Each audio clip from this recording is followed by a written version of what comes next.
مسجد نبوی کے دروازہ البقیع کے بالکل سامنے ایک وسیع قبرستان ہے۔ یہ جنت البقیع ہے۔ اس لفظ کے معنی ہیں جنت کا شجردار باغ۔ سن 1790 میں حجاز کا علاقہ ترکی کی عثمانیہ سلطنت کا ایک حصہ تھا۔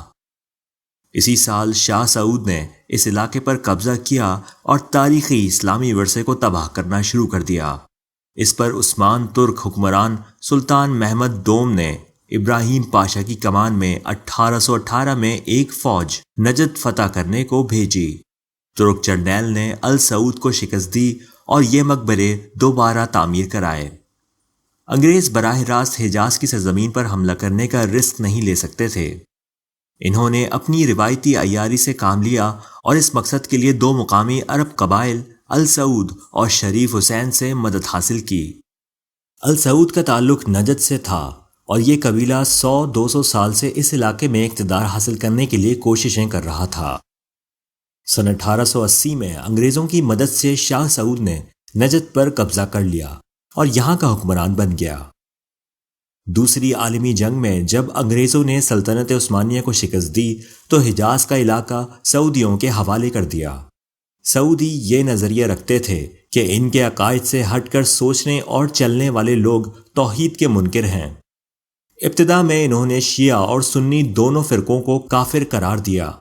نبی پاک صلی اللہ علیہ وآلہ وسلم کی پیدائش سے بھی پہلے سے اس ملک کا نام حجاز تھا۔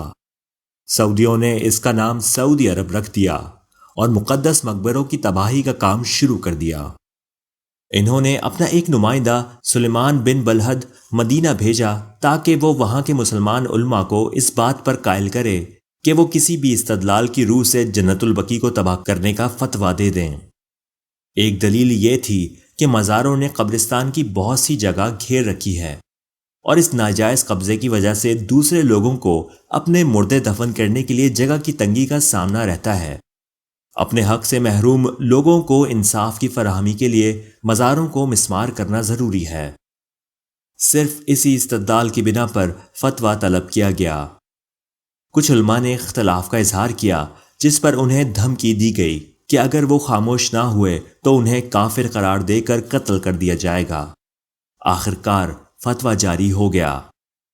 فتویٰ یہ تھا: متفقہ طور پر قبروں کے اوپر کسی بھی طرح کی عمارتیں بنانا ممنوع قرار دیا جاتا ہے۔ یہ حضرت علی رضی اللہ تعالیٰ عنہ کے اس بیان کی روشنی میں کیا جا رہا ہے جس میں انہوں نے کہا ہے کہ نبی پاک صلی اللہ علیہ وآلہ وسلم نے ایک بار ارشاد فرمایا تھا کہ جب بھی تم کوئی تصویر دیکھو تو اسے پھاڑ ڈالو، اور جب بھی تم کوئی قبر زمین سے اونچی دیکھو تو اسے زمین کے ساتھ برابر کر دو۔ فتویٰ جاری ہوتے ہی ساری اسلامی دنیا میں ایک ہنگامہ کھڑا ہو گیا۔ شیعہ اور سنی دونوں فرقوں کے نمائندہ علماء نے کھلے لفظوں میں فتوے کی مخالفت کی۔ ان علماء میں ہندوستان سے مولانا محمد علی جوہر نہایت نمایاں تھے۔ سعودی حکومت نے کسی احتجاج یا مخالفت کی پرواہ نہ کی اور 21 اپریل سن 1925 کو سعودی حکمران شاہ سعود کے حکم سے تمام مقبرے مسمار کر دیے گئے۔ جن سعودی مسلمانوں نے اس کارروائی کی مخالفت کی انہیں کافر قرار دے کر قتل کر دیا گیا۔ سلامت رہ جانے والا واحد مقبرہ نبی پاک صلی اللہ علیہ وآلہ وسلم کا تھا۔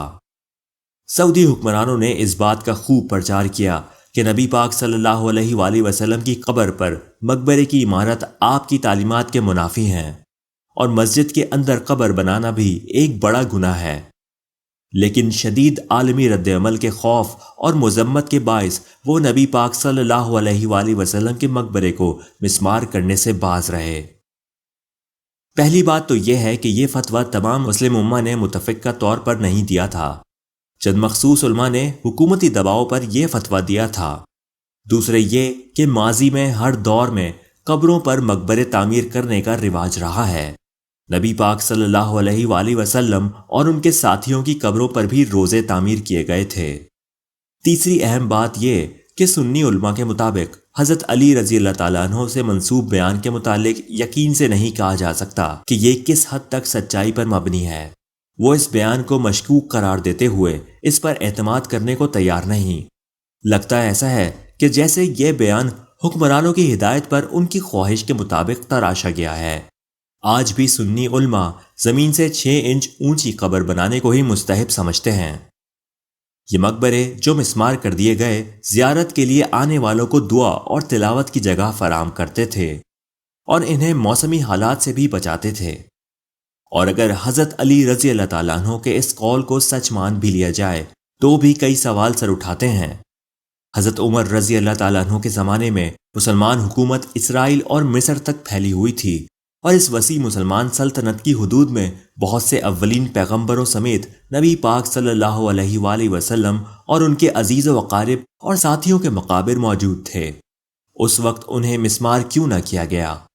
یہاں تک کہ حضرت علی رضی اللہ تعالیٰ عنہ نے خود اپنے دور خلافت میں بھی کسی مقبرے کو مسمار کرنے کا حکم نہیں دیا۔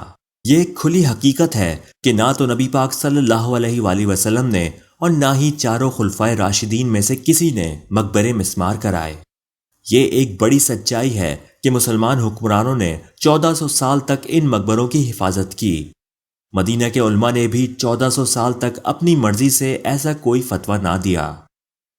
شاہ سعود کو مقدس مزاروں کو مسمار کرنے کے لیے بہانہ چاہیے تھا تاکہ وہ ایک بار پھر وہی کر سکے جو 150 سال پہلے کربلا اور نجف میں بغیر کسی فتوے کے حضرت علی علیہ السلام اور حضرت امام حسین علیہ السلام کے مزاروں کے ساتھ کیا گیا تھا۔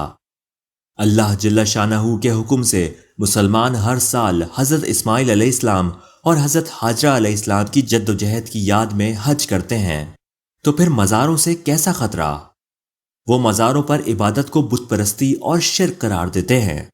دنیا بھر میں کوئی بھی مسلمان کسی پیغمبر یا ولی کی پرستش نہیں کرتا اور نہ ہی ان مزاروں کو قبلہ کا احترام دیتا ہے۔ وہ یہاں دفن لوگوں کو محض اللہ کے پیارے اور اس کے قریب بلند پایا لوگوں کا درجہ دیتے ہیں۔ وہ ان مزاروں پر ان بزرگوں کی نہیں، اللہ کی عبادت کرتے ہیں، اور اس عمل کو شرک قرار دینا بے معنی الزام تراشی کے سوا کچھ نہیں۔ اور دوسری طرف یہ نکتہ بھی اہم ہے کہ سعودی حکومت حج اور عمرے کے ویزے بغیر فوٹو کے جاری نہیں کرتی، اور خواتین تک اس شرط سے مبرہ نہیں۔ اور تو اور ان کی کرنسی نوٹوں پر بھی شاہ عبداللہ کی تصویر ہے۔ یہ بات میری سمجھ سے بالاتر ہے کہ حضرت علی رضی اللہ تعالیٰ عنہ کے خود ساختہ قول کے ایک حصے پر فوری عمل کیا گیا، جس سے دنیا بھر کے ہر فرقے کے مسلمانوں کی دل آزاری ہوئی، لیکن اسی بیان کے دوسرے حصے پر عمل کو اتنا ضروری نہ سمجھا گیا۔ سعودیوں نے مقابر ملیہ میٹ کرنے میں تو بڑی تیزی دکھائی، لیکن تصویروں کی اشاعت کو جائز قرار دے دیا۔ ہم قرآن کو منصف ٹھہراتے ہیں۔ قرآن پاک میں ارشاد ہوتا ہے، ان لوگوں پر خدا کی لعنت ہو جو جھوٹ بولتے ہیں۔ سورہ آل عمران آیت 61۔ مسجد کے اندر جانے سے پہلے وہ تمام کاغذات جن پر کوئی دعا یا قرآنی آیات لکھی ہوں باہر ہی چھوڑ جائیے گا، ورنہ گارڈ آپ کو اٹھا کر باہر پھینک دیں گے، اور ہو سکتا ہے کہ آپ زخمی بھی ہو جائیں۔ میں ایسے بہت سے مناظر اپنی آنکھوں سے دیکھ چکا ہوں، بلکہ 25 سال پہلے جب میں پہلی بار یہاں آیا تھا تو عملی تجربے سے بھی گزرا تھا۔ موبائل فون البتہ آپ کی بہت مدد کر سکتا ہے۔ بہت سی ایپس سیل فون پر آپ کی رہنمائی کے لیے موجود ہیں، جو آپ کو نہ صرف جنت البقیع کا تفصیلی نقشہ فراہم کر دیں گی، بلکہ یہ معلومات بھی فراہم کر دیں گی کہ کس قبر میں کون دفن ہے۔ یہاں سے آپ کو مختلف قبروں پر پڑھی جانے والی دعاؤں کی رہنمائی بھی مل جائے گی۔ تصویریں لیتے وقت بہت محتاط رہنے کی ضرورت ہے، خاص طور پر نبی پاک صلی اللہ علیہ وآلہ وسلم کی صاحبزادی حضرت فاطمہ رضی اللہ تعالیٰ عنہ کی قبر پر۔ اگر آپ کوئی ویڈیو بنانا چاہتے ہیں تو پوری طرح چوکنے رہیے اور کسی گارڈ کی نظر پڑنے کا احساس ہوتے ہی ہجوم میں غائب ہو جائیے۔ ویسے ایک انتہائی محفوظ طریقہ بھی ہے، آپ جنت البقیع کے ارد گرد کے کسی ہوٹل میں اوپر کی کسی منزل پر کمرہ حاصل کریں اور اپنے کمرے کی کھڑکی یا ہوٹل کی چھت سے بآسانی ویڈیو بنا لیں۔